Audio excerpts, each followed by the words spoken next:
What's up, everybody? If you want to join the greatest online Star Wars community, the Fandom Menace, make sure you hit that subscribe button before today's video starts, so you don't miss out on any updates and you're always the first to know when our newest videos go live.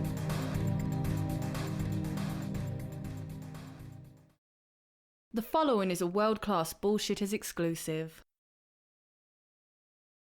Since May of 2008, millions of fans from all over the world have flocked to their local cinemas to see the Marvel superheroes come to life. From Iron Man to Ant-Man and the Wasp and everything else in between, the last decade plus of Marvel theater-going experiences have been incredibly fun and incredibly epic.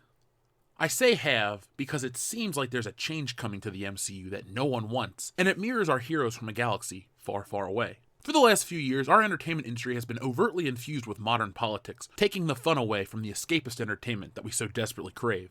From video games to comic books and now movies and toys, everything that was once fun has become entrenched in trash that serves two purposes: stroke the ego of those making the changes and pissing on the fans. As Star Wars, Star Trek, and Marvel Comics proper begin to fall into this hole, the MCU, led by Kevin Feige, was able to avoid similar mistakes. And I stress was. If you've spent even a moment on social media in the last 6 months, you've no doubt come across discussions about Marvel's next film, Captain Marvel.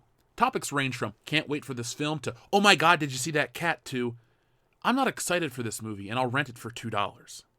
Now, it would be unfair to say that Captain Marvel is the only film in history to receive differing levels of hype. I don't recall Ant-Man and the Wasp melting people's brains with anticipation, but I also don't remember Paul Rudd going out of his way to attack fans, critics, and white people, all while using his platform to promote racial segregation. Last week, the future of entertainment, demise of entertainment, Brie Larson, did that, and it wasn't the first time. Brie Larson, using her powers for the greater good, and calling for her press tour to be not overwhelmingly white or male. By the way, I changed that title from Brie Larson Isn't Letting, because, let's be honest, Captain Marvel may be the greatest, most powerful thing in the universe since the Big Bang itself, but Brie Larson is no match for Disney. If they wanted to shut her up, they would. But I guess they enjoy splitting the fan community. Brie's confused comments about race and representation are causing a rift in unity among fans. As more and more journalists want to throw out the phrase toxic fandom, the face of a fandom is coming out to openly oppress a majority of the fan base, and it couldn't be at a worse time. Just as Star Wars was coming off a historic mistake with The Last Jedi and the way Lucasfilm and its associates dealt with the fans publicly, Marvel now ramps up its attempts to one-up Lucasfilm. They're beating them at the box office, so why not beat them at the fan disservice as well? A lot of online grievances towards Captain Marvel aren't gender-based. Geek culture and society as a whole are over the idea of a female lead being groundbreaking. For decades, we've seen successful female action icons. We've also seen unsuccessful female action icons. It's the same with the men. It's pretty fair. What I've seen from places that are politically pretty neutral, meaning both sides are equally represented, like Fandango and AMC's social media posts, as well as comment sections for websites that tend to lean a certain way, is that this movie isn't enticing a lot of people because of a few reasons. 1, the trailer doesn't look any good. 2, they don't know or like the character. And 3, Brie Larson is so unlikable that they're sitting this one out. The distaste for this trailer cannot be politicized. Websites try, but they fail. They generate clicks, but they can't change the minds of people. In terms of not knowing or liking the character, that's an uphill battle Marvel faces. On a recent episode of the Joe Rogan Experience, Joe and his guests were confused as to who Captain Marvel was. They remembered the male Captain Marvel, and then they remembered Shazam. Now, I don't take Joe Rogan's confusion as scripture, but I do think his stance is representative of general audiences. They, the audience, know a certain character and they support them. Carol Danvers' Captain Marvel isn't that well known or popular. Later on in this video, we're going to talk about how many times the character has been rebooted or relaunched in the comics. It's more than 1 and less than 10, but shameful nonetheless. When launching a new character, a new product, or a new idea, a company wants positive hype to be associated with the property. Apple wants people excited for the next iPhone, Nintendo wants people excited for the next new console, and Marvel wants the fans to be excited for the next film. In the case of Apple and Nintendo, their products can't badmouth fans and turn off a percentage of the money-spending audience. Unfortunately, for Marvel, theirs can. And just like Nintendo and Apple, two companies with numerous successes under their belts, failures can occur, even from the guys at the top. Marvel? Meet bottom. Initially, Captain Marvel was tracking for a $160 million opening weekend, then 140, now 100 million, next 80, maybe 40. Can we go any lower? Do I hear $1, Bob? Does anyone have change for a nickel? See, with Captain Marvel, they keep moving the goalposts closer and closer to make the illusion of a victory that much easier. You see, it was all sunshine and rainbows a few weeks back, but as that loudmouth, blonde-haired narcissist Brie Larson continues to run her mouth, the box office expectations change, and now they don't even matter, according to Scott Mendelson.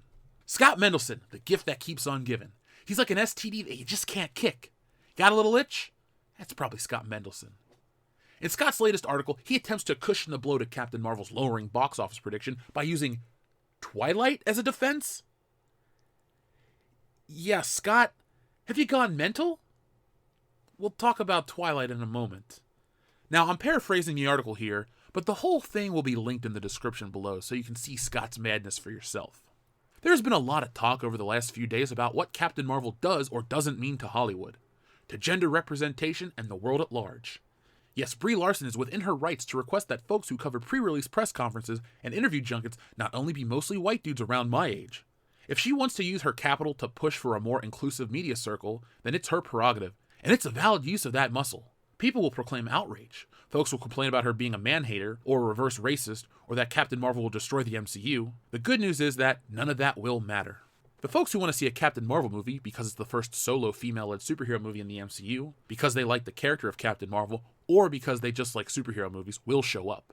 The loudest screaming in protest either are the sort who are never going to see the movie anyway, or are merely blowing hot air online because it doesn't cost them anything to yell the loudest. Pay attention to the line, because they like the character of Captain Marvel. It's going to come up later on. Back to Scott.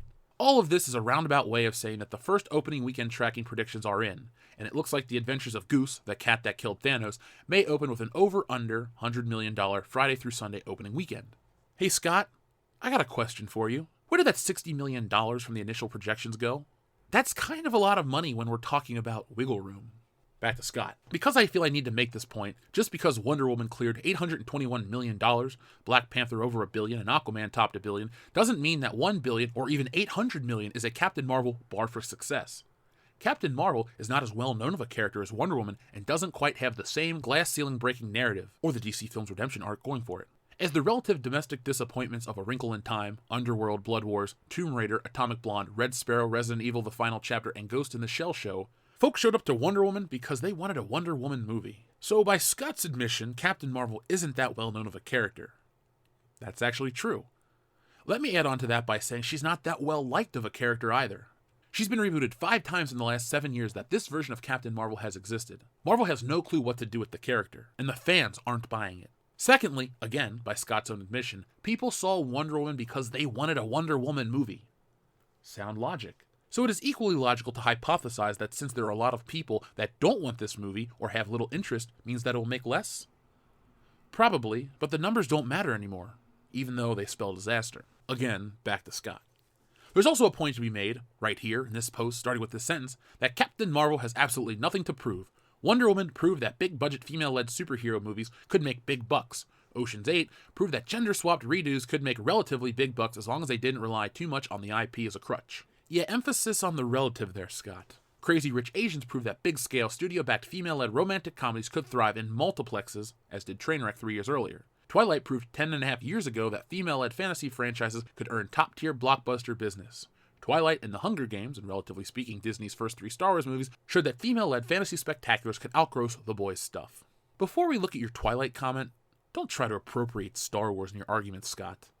That's a losing battle, and Disney and Lucasfilm have quickly changed their tune. We'll talk about more of that later. But seriously, Twilight? That's your bar for success? Twilight made all of that money because of some stupid yet beautiful people populating the screen, helping the audience live a weird romance vicariously through a garbage film. I don't think Scott thought this one out too clearly, because Twilight is the prime example of marketing a movie towards women versus men. Twilight was, and thankfully it's over, the type of movie that women dragged their boyfriends to, or went to see in groups. It was the MTV Best Kiss Award of a movie. It was popular, it made money, but everyone involved knew what it was. Fluff at best. Captain Marvel is being treated as an achievement in humanity, and it's not. It sounds a lot like Ghostbusters 2016 all over again. And we know that that movie was ground zero for a lot of this politics over quality culture war that we're currently facing. It's ugly and no one wins. In the case of Ghostbusters, it dug up a dormant franchise, desecrated the remains, and then attempted to take its place. And that didn't work out too well. And while the movie was a disappointment at the box office and failed to create any lasting appeal, it was a hit with the critics. And that's what I think is going to happen next with Captain Marvel. In terms of the Rotten Tomatoes score, I'm expecting Black Panther numbers. high praise and scores that won't reflect the quality of filmmaking, but the socially relevant themes that aren't actually relevant in society. Black Panther was a good, solid film, standard MCU fare. But Black Panther was elevated to such heights due to the politics of the critics and online journalists that it soured some fans. It was getting praise for achieving something that had occurred 20 years prior with Blade. As we're recording this video, news of the social media embargo being lifted about Captain Marvel has come out. A lot of times movies come out with early social media reviews and people think, oh, that's a sign of a quality film. I firmly believe that this is another attempt to control or corral the narrative, because the type of people that get to see these films early and review them early also fall in line with Disney, they also fall in line with Hollywood, and the narrative that's being pushed politically. So wait until the movie's out to listen to some critics. But in terms of Blade, Captain Marvel was trying to take that same approach. But as Scott so kindly points out, Wonder Woman did that, and it was just back in 2017. Wonder Woman also had the benefit of Gal Gadot being so charming and charismatic publicly. Brie Larson? You decide. Captain Marvel and the hype surrounding it is coming on strong.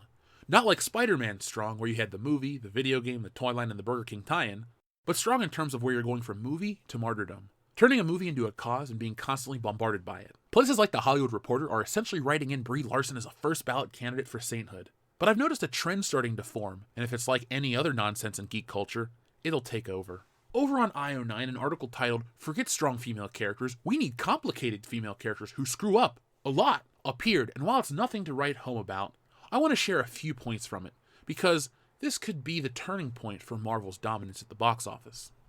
Every few months like clockwork, it happens again, the never-ending debate over strong female characters. At this point, it's become a cliche, and an in-joke, and a t-shirt, and a comic. And we still debate endlessly what it means for women to be strong in our media stories, especially science fiction and fantasy stories, and whether this kind of strength is a good thing. I've been thinking that what I really want is not strong female characters, but rather complicated characters who have complicated emotional lives. Characters who make mistakes and screw up, and hurt people, and learn from their disasters. And that's part of the trouble with the whole strong female character framework. At its worst, you can end up with a paragon, who makes no mistakes and conquers every challenge the world throws at her, which gets kind of boring. And let me stop you right there, because that is all we're going to talk about from this article. The rest gets a little weird. This writer and the type of people that IO9 cater to are the prime targets for the Captain Marvel marketing. That's why there's a cat poster, and the cat accessories with each Captain Marvel action figure. Marvel wants to attract that new audience, but there's just one problem. They, the new audience, don't know what they want. The big Hollywood machine is behind the times. They keep touting the same phrase, strong female character, but then give hollow, lifeless characters who think that being stoic and unrelatable make them strong. This is the same Hollywood that can't give us a Superman that works or a consistent Luke Skywalker. And now they're doing it with Captain Marvel. Except this version of Captain Marvel was never that strong of a character to begin with. If flawed, nuanced characters are what this new target audience truly wants, then this movie is going to feel dated from the get-go, which was never the case for any Marvel film before. In many ways, Captain Marvel feels like a forced edict from Disney that has failed Star Wars and will now fail Marvel. If Captain Marvel fails or disappoints or just doesn't do it for the general audiences, it won't be because men hate women or women hate men. It will be because everything about Captain Marvel feels manufactured. It all feels hollow. Brie Larson presents herself as an insincere, sarcastic person whose politics are going to hurt Marvel by turning off a portion of the audience.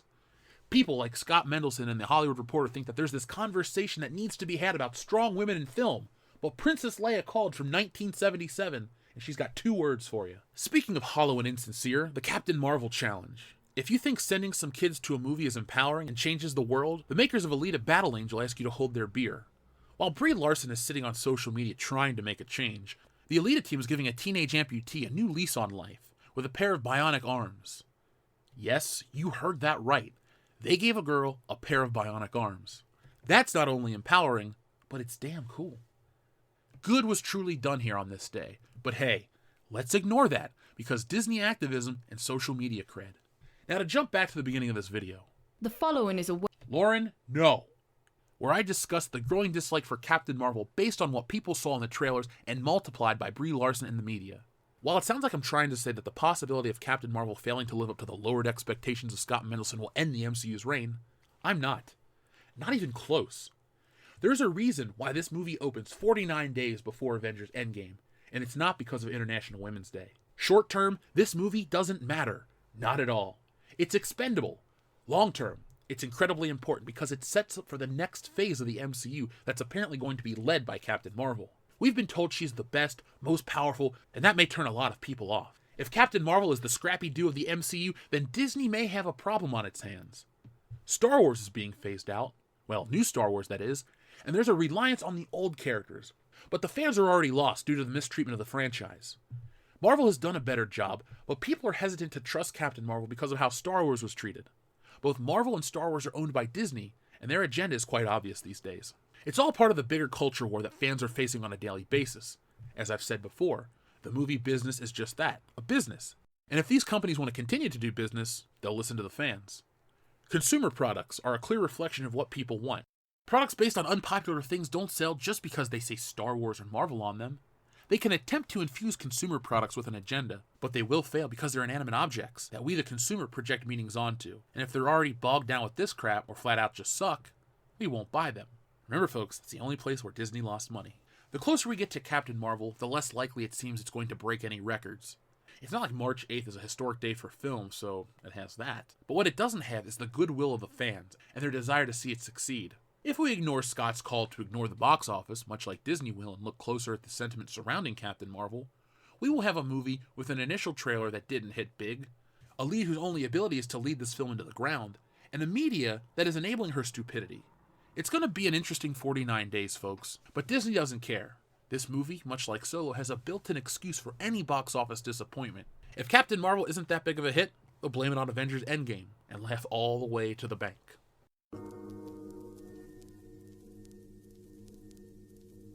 So how do you feel about this whole Captain Marvel situation? Are you one of the people over on Facebook and the AMC or Fandango posts talking about how this movie doesn't excite you, or how Brie Larson's comments have pissed you off? If so, let me know in the comments below. But I still think the stuff she says is stupid and unprofessional. Since Disney's a business, you'd think that they'd want to operate with the utmost professionalism, but they don't. And in the end, this will eventually bite them on the ass. Much like bad fashions or bad hairstyles of the past, people will look back and think, how was that ever cool? How was that ever acceptable? And I think a lot of the political infusion into a lot of entertainment today will be looked back on with the same horror and despair. And ultimately, it will lower the value of Disney's back catalog and the films that are so mired in late 2010s politics. And just for clarification, here on the channel, we're not saying that Captain Marvel is going to be an outright box office bomb. What we are saying is that the numbers don't lie, and they have dropped continuously for projections for Captain Marvel. And if the movie does underperform, I wouldn't be surprised if we saw people like Scott Mendelson, places like The Hollywood Reporter, and all these other websites like Screen Rant and the like, go after the fans and blame them and say, these angry white guys made Captain Marvel fail. When in reality, Brie Larson would have made Captain Marvel fail. Because the white guys that she doesn't want to see the movie at the premiere or be involved with at the pre-release press stuff, well, they didn't show up. No one showed up. Brie Larson got what she wanted. And while it sounds cool and progressive and fun right now, a lack of receipts at the box office are going to piss people off at the top. And don't expect to see a Captain Marvel sequel if her campaign succeeds and pushes a lot of people away. And when I talk about these social media posts, I see women and people from every walk of life, different colors and creeds, post similar things about how they don't like it. One woman says, I won't go see this movie because I would prefer the X-Men style where she's in a coma and I want to watch Rogue. Well, there you have it, folks. I think that woman speaks for a lot of us, including myself.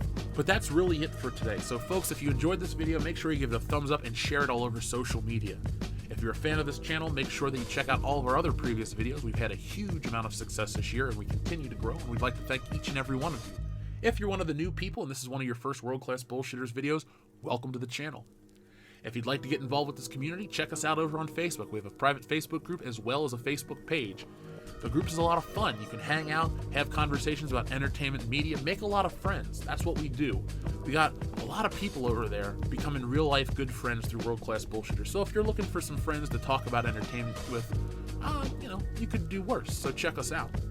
If you really like what you hear from World Class Bullshitters, check out our Patreon page. $1 a month goes a long way, but $5, which is only 17 cents a day, gives you access to exclusive digital content as well as more perks the higher tiers you go up.